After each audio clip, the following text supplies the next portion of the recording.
जय श्री कृष्ण। स्वागत है आप सभी का मेरे ब्रजेश शर्मा ब्रिजवासी यूट्यूब चैनल पर। दोस्तों, आज मैं आपको सुंदर गुणी और तेजस्वी संतान की प्राप्ति कैसे करनी है, किन किन बातों का आपको ध्यान रखना है, वह संपूर्ण जानकारी आज मैं आपको दे रहा हूँ। दोस्तों, सभी माता पिता यह चाहते हैं कि उनके आज्ञाकारी संतान हो, गुणी संतान हो और संस्कारी संतान हो, लेकिन इस बात का ध्यान माता पिता को रखना होता है। यही जानकारी आज मैं आपको दूंगा।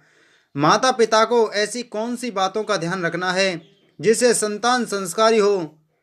आपने अक्सर देखा होगा कि बहुत से माँ बाप बड़े धार्मिक होते हैं, लेकिन उनकी संतानें उनका कहना नहीं मानती या गलत रास्ते पर निकल जाती हैं, या तामसिक होती हैं, छोटी छोटी बातों पर क्रोध करती हैं, उल्टे सीधे काम करती हैं।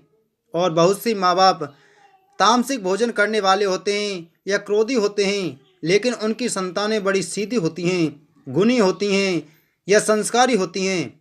जो सबसे पहला माँ बाप का कर्तव्य होता है, उनको जरूर निभाना चाहिए। अगर एक हष्ट पुष्ट सुंदर और आज्ञाकारी संतान आपको चाहिए, तो आपको इन बातों का विशेष रूप से ध्यान रखना है। आप सभी जानते हैं कि महाभारत के युद्ध में अभिमन्यु को चक्रव्यूह का ज्ञान हो गया था, और जब वह अभिमन्यु को चक्रव्यूह का ज्ञान हुआ था, उस समय अभिमन्यु गर्भ में था और अर्जुन सुभद्रा को यह बातें बता रहे थे कि चक्रव्यूह का कैसे भेदन किया जाए, कैसे प्रवेश किया जाता है और किस प्रकार से उसे तोड़ा जाता है। तब अभिमन्यु उस समय गर्भ में थे। हमारे शास्त्रों के हिसाब से 16 संस्कार होते हैं, जिनमें से गर्भ धारण संस्कार सबसे पहला संस्कार है। सबसे पहला जो गर्भ धारण संस्कार है, यह सबसे महत्वपूर्ण है। पहले ऋषि मुनि क्या करते थे कि गर्भ धारण के लिए विशेष विचार करते थे। दिन का, तिथि का, मुहूर्त का, हर चीज का विशेष विचार करते थे। दिन में और रात्रि में क्या फर्क है, रात्रि शुभ क्यों बताई गई है। जिस समय गर्भ धारण के लिए इंसान कोशिश करता है, वह समय यानी उस समय उसका मन एकदम शांत रहना चाहिए। ना मन में किसी प्रकार का भय होना चाहिए, ना कोई लज्जा होनी चाहिए, ना फिर किसी प्रकार की कोई विघ्न होना चाहिए। इसलिए रात्रि को उपयुक्त माना जाता है, क्योंकि रात्रि में सभी वातावरण शांत रहता है। दिन में लज्जा, भय या अनेक प्रकार की परेशानियां आती हैं। तो आपको भी विशेष रूप से ध्यान रखना है। अगर संभव हो सके तो रात की तिथि का ही प्रयोग करें। वैसे मजबूरी में दिन की भी कर सकते हैं। दिन में भी आप शुभ घड़ी देख लें कि मुहूर्त कौन सा है, चौघड़ियों के हिसाब से, पंचांग के हिसाब से। दोस्तों, अगर आपको देखने में परेशानी है, तो हमने आपको डिस्क्रिप्शन बॉक्स में नंबर दे रखा है, व्हाट्सअप नंबर है, उस पर करके थोड़ा सा चार्ज लगेगा, आप तिथि शुभ मुहूर्त निकलवा सकते हैं। सबसे पहला, खान पीन का विचार। गर्भ धारण के समय से ही आपको खान पीन पर विशेष रूप से ध्यान देना है।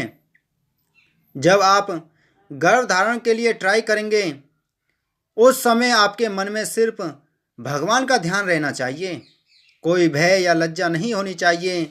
और दूसरा, आपके मन में एक ही विचार होना चाहिए कि हमें गुणी और तेजस्वी संतान की प्राप्ति हो। जब गर्भधारण आपका कंफर्म हो जाए, पक्का हो जाए, तब आपको डिसाइड करना है कि आपको तामसिक चीज़ें छोड़ देनी हैं। जितना संभव हो सके 4 महीने तक आपको यह नियम निभाना है। आपको पौष्टिक चीज़ें लेनी हैं, उसमें कच्चा घिया जो होता है वह लेना है, फलों का प्रयोग करना है, और उसी समय से आपको हरिवंश पुराण का पाठ करना है या सुनना है। आप कर भी सकते हैं या सुन भी सकते हैं, और गर्भधारण के पहले से ही आप यह शुरू कर दें। अपने घर में आपको भगवान श्री कृष्ण के बाल रूप की फोटो भी रखनी है। जब आप गर्भधारण से हों यानी पक्का हो जाए, आपको टीवी में कोई ऐसा प्रोग्राम नहीं देखना है जिसमें कोई भी डराने की चीज़ें हैं, या आपको ऐसा कोई सीरियल नहीं देखना है जो आपके मन को विचलित कर दें। कई बार ऐसा होता है कि हम जो भी देखते हैं उसका गहरा प्रभाव हमारे मन पर पड़ता है। आपको धार्मिक ही चीज़ देखनी है। प्रतिदिन जब भी समय मिले थोड़ा बहुत संतान गोपाल मंत्र या ओम नमो भगवते वासुदेवाय मंत्र का जाप करना है। प्रति सोमवार को आपको शिव जी की पूजा करनी है, शिव जी की आराधना करनी है। इन बातों का विशेष रूप से आपको ध्यान रखना है।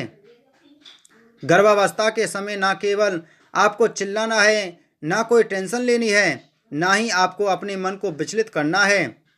जैसा जैसा माँ सोचती है या विचारती है या उसके मन में चलता है, उसका सीधा प्रभाव बच्चे पर पड़ता है। तो इन बातों का विशेष रूप से आपको ध्यान रखना है। हो सके तो कोशिश यही करें कि आपके जब गर्भधारण हो जाए तो उसके 4 महीने तक किसी को भी पता नहीं चल पाए। दोस्तों, आज की वीडियो में मेरा यही उद्देश्य था। आप ज़्यादातर गौ के दूध का प्रयोग करें और गौ का दूध प्रयोग ज़्यादा से ज़्यादा करें, जिससे आपका मन शांत रहे और बच्चा भी हष्ट पुष्ट हो, उसको पौष्टिक आहार मिले। इन चीज़ों का विशेष रूप से आप ध्यान रखेंगे तो भगवान की कृपा से कोई भी परेशानी नहीं आएगी। अगर आप सात्विक चीज़ें खाएंगे, पौष्टिक चीज़ें खाएंगे, तो कई बार ऐसा होता है मिसकैरेज वगैरह हो जाता है, तो उनसे भी छुटकारा मिलता है। प्रतिदिन भगवान की पूजा और ना केवल आपके बच्चे को पौष्टिक और हेल्दी बनाते हैं, आपके बच्चे को पौष्टिक आहार देते हैं, बच्चा हेल्दी होता है और किसी भी प्रकार की कोई परेशानी नहीं आती। कई बार आपने देखा होगा कि गर्भाशय के समय कई प्रकार की प्रॉब्लम हो जाती है, या फिर बच्चे का जब जन्म होता है तो बच्चों को कई प्रकार की प्रॉब्लम आ जाती है। एक चीज़ का ध्यान देना है कि गर्भाधारण के जब 6वां महीना प्रारंभ हो जाए तो आपको जो है उचित दूरी बना कर के रखनी है, ब्रह्मचर्य का पालन करना है। यह भी एक तरह का बहुत प्रभाव दिखाता है कि बच्चे को कोई प्रॉब्लम ना आए, और उसकी डॉक्टर भी सलाह देते हैं। इन सारी बातों का आपको विशेष रूप से ध्यान रखना होगा। अगर इन बातों का आप ध्यान रखेंगे तो साइंस के हिसाब से भी और शास्त्रों के हिसाब से भी आपको लाभ मिलेगा और आपकी संतान गुणी, संस्कारी और आज्ञाकारी होगी। दोस्तों, उम्मीद है आपको ये जानकारी अच्छी लगी होगी। तो हमारी वीडियो को लाइक करें, शेयर करें, ज़्यादा से ज़्यादा शेयर करें अपने दोस्तों में, रिश्तेदारों में, और हमारी और भी वीडियोस पाने के लिए हमारे साथ बने रहें। इसके लिए हमारे चैनल को सब्सक्राइब करना ना भूलें। आप सभी को जय श्री राधे, जय श्री कृष्ण।